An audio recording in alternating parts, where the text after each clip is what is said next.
Farhan doang yang bisa ginian. Bismillah. 125 32 16.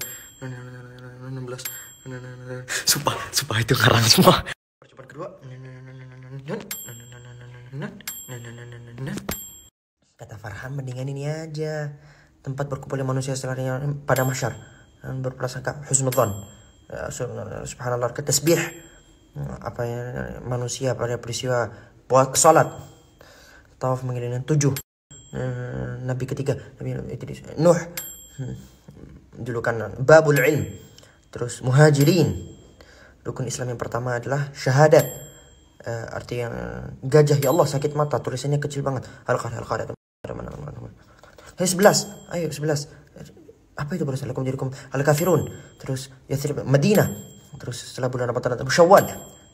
Iman ketiga, antu bila wa kutubi. Terus julukan itu Nuran, dia memperseri dua keren. Apa itu? 7 pertama. Neraka Malik. Ya Allah, dikit banget waktunya. Naam. Fatusbihu fasihal lisan. Bagaimana cara memiliki lisan yang sangat fasih? Di samping kamu harus memperlancar bacaan Al-Quran kamu harus sering-sering baca hadis Nabi SAW. Apapun kamu baca bahasa Arabnya yang ada harokat maupun yang tanpa harokat, itu bakalan mengubah pola bacaan kamu. Salah satu di antara tanda seseorang itu memiliki adab terhadap Al-Quran adalah dengan cara tidak menandai Al-Quran dengan cara melipat kertas-kertasnya. Jadi bagaimana ada penandanya? Itu kan udah ada kain di tengah. Kamu pakai itu aja, gak usah pakai yang lain. Kalau saya dulu itu saya itu sambil lalu menghafalkan Al-Quran, sambil lalu belajar nahwu, sambil lalu ngafalin sarf. Gitu sih. Kata siapa gak boleh? Boleh lah. Kalau makmumnya cadel juga.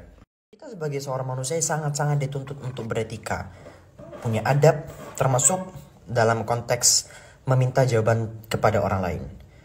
Jadi kalau mau minta tolong, gunakan bahasa yang baik, tapi gak apa-apa saya jawab. Pertama, kita masuk ke dalam definisi mufarakah. Mufarakah merupakan sebuah proses di mana seorang makmum yang awalnya mengikuti imam berusaha memisahkan diri daripada kepemimpinan seorang imam. Jadi, yang awalnya makmum dia itu berimam, dia memisahkan dirinya. Jadi kita kembalikan kepada kaidah awal, al-aslu kama qala Nabi SAW, ju'ila al-imamu liyutamma bih. Seorang imam itu dijadikan agar dia itu diikuti. Jadi pada hakikatnya kita tetap berusaha buat ngikutin imam, kecuali dalam kaidah-kaidah. Adapun kaidah-kaidah memperbolehkan seseorang memisahkan dirinya daripada imam itu terbagi menjadi 2. Li'udhrin aw li ghairi udhrin. Pertama, karena ada uzur atau ada hal yang mengharuskan seseorang untuk memisahkan dirinya, atau tanpa ada hal yang mengharuskan seseorang memisahkan dirinya.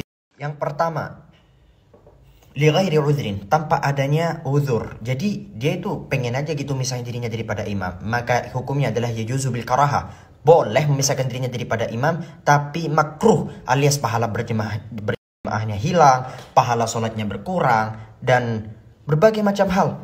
Jadi hal ini benar-benar harus dihindari. Usahakan ikut imam sampai akhir. Yaitu boleh ketika imamnya mungkin sholatnya panjang banget, maka di situ diperkenankan. Yang ketiga, bisa menjadi sunnah. Kapan? Ketika imamnya meninggalkan kesunahan yang benar-benar sunnah. Paham? Kesunahan yang benar-benar sunnah, atau bahkan sunnahnya itu sedang diikhtilafkan oleh para ulama, apakah ini hukumnya sunnah atau wajib. Yang keempat, bisa menjadi wajib. Kapan bisa menjadi wajib? Saat sang makmum tahu bahwasanya imam itu sedang dalam keadaan tidak sah sholatnya, entah kentut, kayak entah belum berwudu, kayak entah bajunya najis, kayak atau berbagai macam hal. Yang kelima, bisa menjadi haram. Kapan? Pertama kita ngomongin tentang hukum sholat jemaah. Hukum sholat jemaah itu dalam mazhab kita, mazhab Syafi'i, fardu kifayah. Apabila di satu daerah telah terdapat satu yang telah melaksanakan, maka yang lainnya sudah tidak lagi mendapatkan kewajiban. Jadi apabila di satu daerah itu cuma sisa kamu sebagai makmum dan imam, ya, antara imam dan makmum itu cuma ada berdua doang, maka dan gak ada uzur sama sekali, maka haram bagi kamu untuk mufarakah. Nah itu ya, sejak punya botol ini, saya tuh bisa ngabisin sampai 2 botol ini. Ini kan satu botolnya 2 liter. Satu dalam sehari bisa ngabisin lebih dari 4 liter berarti. Tapi efeknya ya bolak-balik kamar mandi tiap hari. Duh. Ya Allah, video.